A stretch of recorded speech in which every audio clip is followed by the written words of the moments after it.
what you were just saying about we've got time. Actually, the sort of the topic of conversation or topic that's on my mind to have a conversation about this morning, or this afternoon where you are. So we do a lot of estate planning and estate planning preparatory work. I don't know how to say that. And I was having a conversation the other day with a friend about which is a very common perceived burden of having to go through the estate planning process, meeting with an attorney and organizing documents, establishing a will, all under the facade of financial and tax implications. I couldn't help but think and talk to him about how I feel about estate planning, really. And I'd love to get your thoughts on this, how it definitely is thought of as a burden.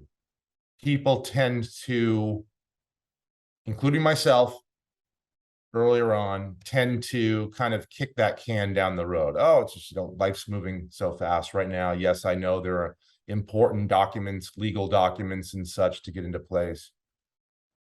We tend to look at estate planning and such as a burden.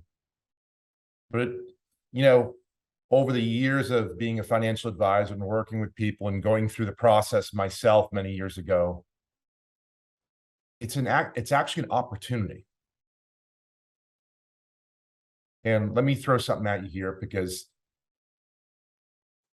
however much estate planning, and we can define it in a second, is about or under the facade of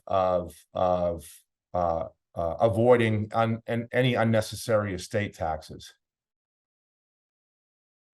it's such an opportunity to get together with your loved ones while you're still alive, right? And have conversations about the future. Doesn't have to have anything necessarily morbid attached, but to me, it's less about tax and financial, and it's more about having the conversations with folks you really care about the people you really care about, right? The ones that you want to impact in the future. And I was, having this conversation the other day, and my friend was bringing up how much of a burden going through the estate planning process was for him. And we started to have a conversation about, but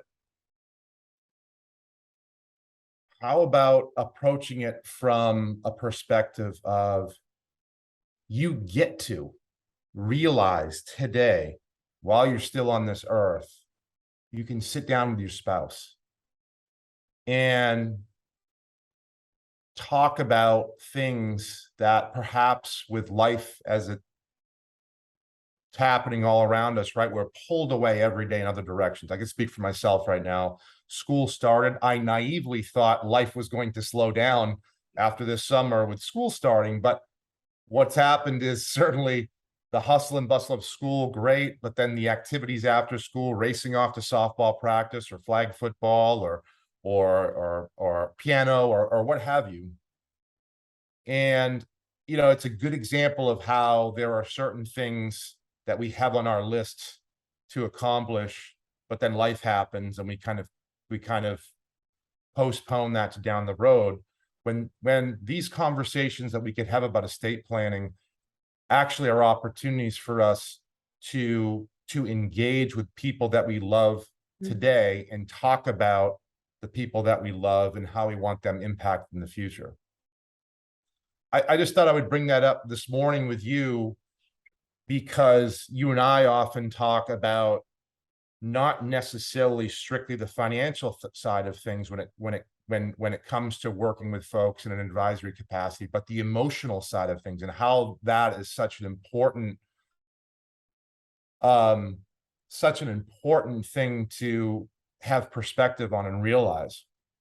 Yeah. I really appreciate what you're saying here. And what I'm thinking as I listen to you is, not to discount that it can be a cumbersome process with all the paperwork and the meetings and the conversations. But I think that's just like a surface level issue. You used the word morbid a little bit earlier. And I think underlying the fact that it's a hassle is actually a stronger resistance, which is having this conversation with my financial advisor, with my attorney, with my loved ones, comes with the acknowledgement that nothing is forever. And I think that people avoid it because nobody wants to think about death and dying and all those things. But I think also that the kind of people that are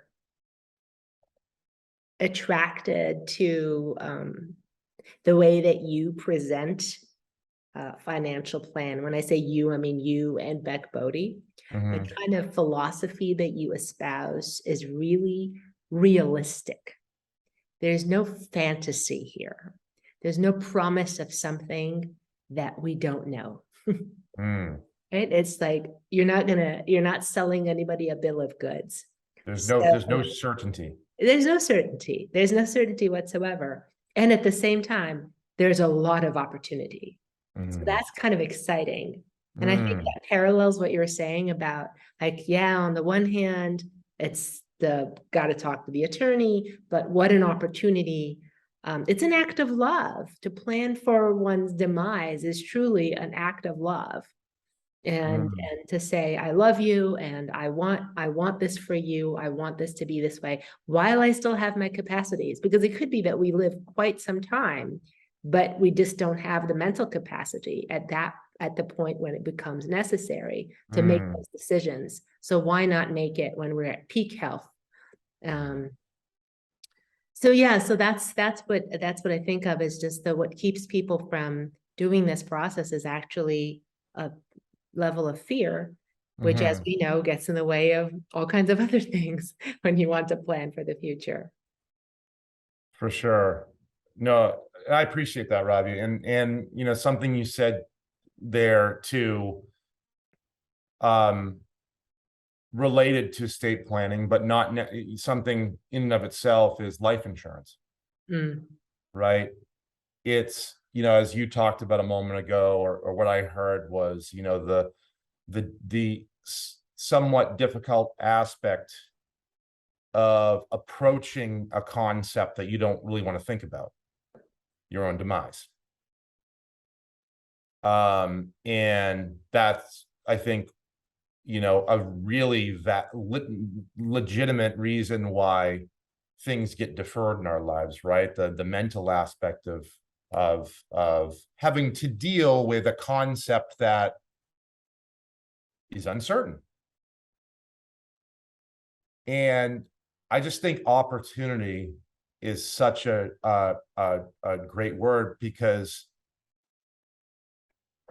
particularly with being younger, and younger being, 50 or 60,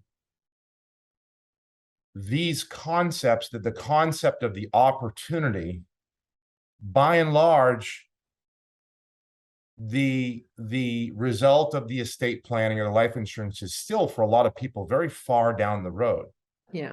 So I say the opportunity is, realistically, is that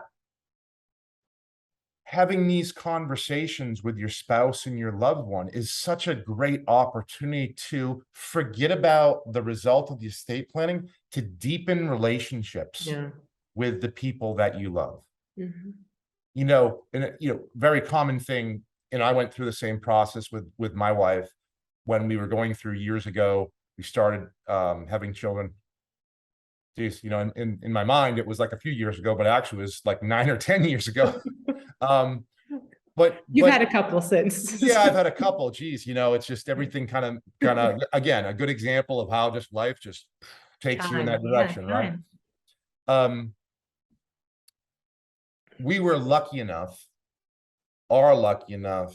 to have recognized the value of not only doing a plan from a legal and financial perspective, but also, call it 9 or 10 years ago, understanding that this is just such a great opportunity to have conversations like, when you have children, it's like, God forbid something happens to us, who's going to take care of the kids? Yep. Do they want to take care of the kids if something happens to us? Do they have the capacity to do so? Do they have the capacity to do so if, God forbid, something happens to us 10 years from now, when they're 10 years older?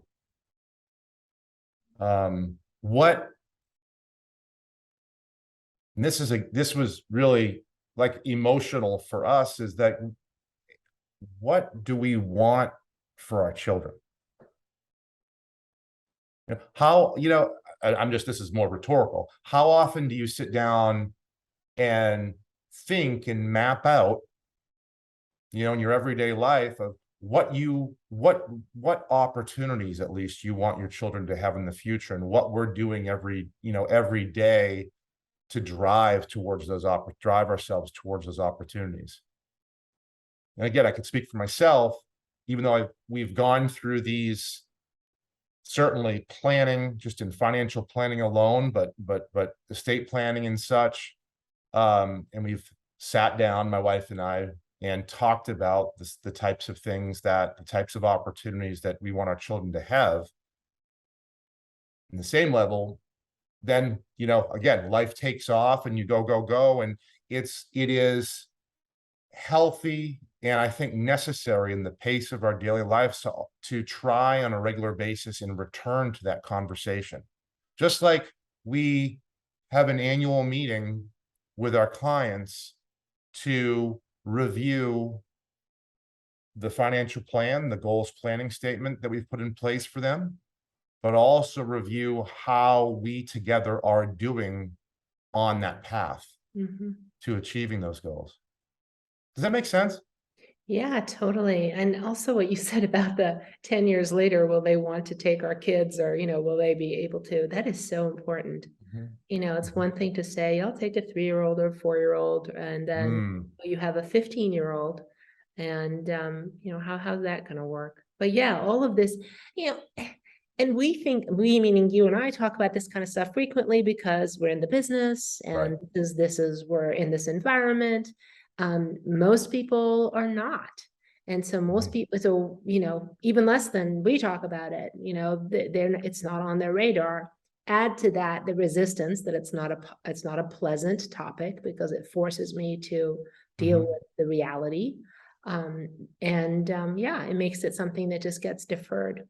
The other thing that I loved about what you said was, like, 50 or 60 young. You often hear people say, oh, I'm middle-aged or over the hill, or whatever nonsense phrases people use to define this, like, spectrum of age. And at this time, there's really no middle age. We don't even know what middle age is, because it could be that you and I, hopefully, live well beyond 100 if we take good care of ourselves and our genetic disposition is so. When people say it's too late, I'm in my 60s, it's too late, whether it's planning for themselves financially or whether it's estate planning, it's not too late at all. And so I think that, I think a couple of days ago, you and I were talking about things that we need to debunk in people, myths that we need to debunk in people's heads to just like clear the cobwebs so that they can think freely. One of the ways that we can think more freely is not seeing time as a limitation, but actually something we can leverage to our advantage. Yeah. Yeah. Debunk is a great word in that respect too, because if you just think of a financial, what you said a minute ago about whatever the reasoning, and often perhaps for some, it's a financial reason that they don't pursue, like, oh, I don't have $18 million, so I don't need to do estate planning.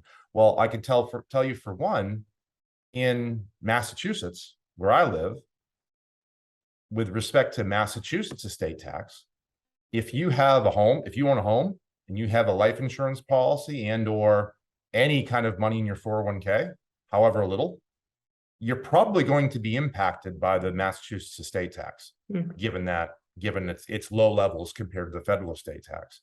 But then again, I think of that and I think so much of what and how we look at estate planning is so much more financial and tax and otherwise versus really to me, the biggest benefit by far, exponentially biggest, is being able to deepen relationships with the people you love today. And to actually, I said before, it's like I was lucky enough being in the industry years ago to understand that, yes, there's certainly financial implications to everything. There's tax implications to everything. But to me, and to this day, when I talk to clients, that those are distant seconds. The true value of the estate planning process, to me, is the opportunity to come together with the people that you love and talk about these things. I hear where you're going with this in terms of using it as a opening to connect with loved ones in a deeper way. Is that where you were going with this idea? Yeah. We're so quick to attach it to something financial, right? Be it tax implications, legal documents, when the real opportunity from where I sit, those things are a very distant second. Important, but a very distant second. Being able to have something, maybe force is too strong a word, but come to the realization of going through a process like this, how that can deepen your relationships, come to understandings with your loved ones, is invaluable, in my opinion. And really that is the truest product of going through a process like this, to me. Yeah, agreed. What I love about this conversation is that, we started talking about estate planning and, just the mechanics, I guess, the act of going through it, but really layers below is the why of it, right? And the why is love. And I love that why question because we use it a lot in our work together and in our work with your team and with clients, certainly. So it's a great place to start a meaningful conversation. And I think that's exactly what's on top of mind for me. That last thing you said is you don't have to have any kind of significant financial issue or potential issue to warrant going through this process. Great.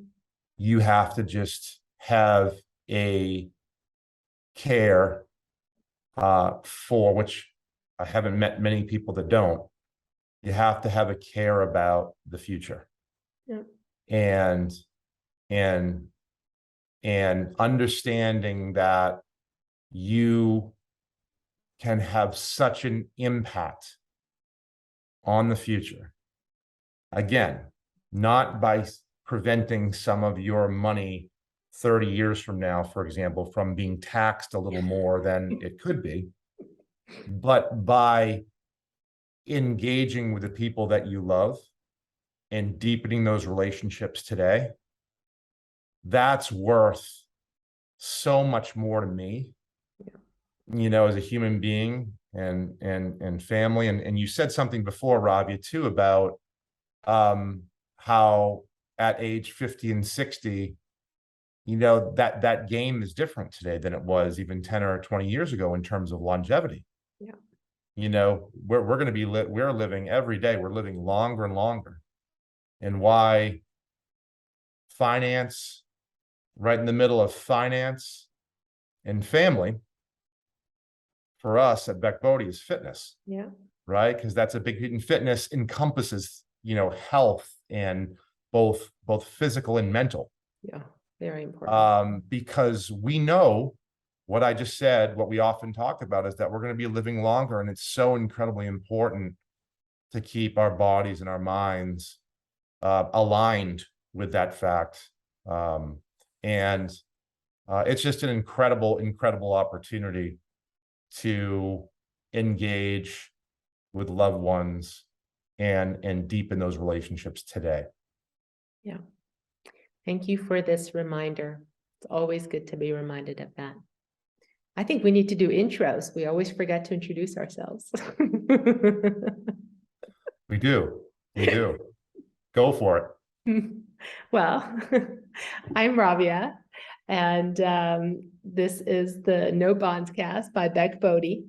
And I'm thrilled to be here. It was great to have this conversation with you, Ben. Ben, I'll let you introduce yourself. Okay. Fair enough. Well, it's also so enjoyable for me to be here with you, Rabia. My name is Ben Beck. I'm the co-managing partner and chief investment officer of Beck Bode.